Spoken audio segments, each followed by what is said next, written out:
நிறைய டென்டல் ஹாஸ்பிட்டல்லாம் போய் கேட்கும்போது உங்களுக்கு வந்து போன் ரொம்ப ரொம்ப போயிடுச்சு, ஸோ இது வந்து இம்ப்ளான்ட் பண்ணுறது கஷ்டம் அப்படின்னு சொன்னோன்னே எனக்கு வந்து ரொம்ப கஷ்டமாக போயிடுச்சு.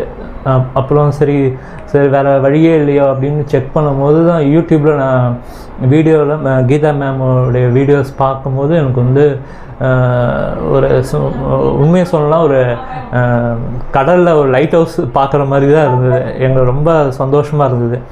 ஸோ நல்லா அவங்க இன்னும் திரும்ப அவங்களோட வீடியோஸு ப்ரீவியஸாக இந்த மாதிரி இம்ப்ளான்ட் பண்ணவங்களோட வீடியோஸ்லாம் பார்க்கும்போது எனக்கும் ரொம்ப கான்ஃபிடென்ட் வந்துச்சு. கண்டிப்பாக இங்கே போனால் நம்மளுக்கு வந்து பிரச்சனைலாம் இருக்காது அப்படின்ட்டு நான் முடிவு பண்ணிவிட்டு அதுக்கப்புறம் தான் இங்கே வந்தேன். நீட்டாக பண்ணிட்டுனா இங்கே உங்களுக்கு அழகாக இம்ப்ளான்ட் பண்ணி நீங்கள் என்னென்னலாம் எப்படிலாம் இருக்கணும்னு ஆசைப்பட்டீங்களோ, எப்படிலாம் மென்று சாப்பிடணும், எப்படிலாம் ஸ்மைல் இருக்கணும், அதெல்லாம் அவங்க வந்து கான்ஃபிடென்ட்டாக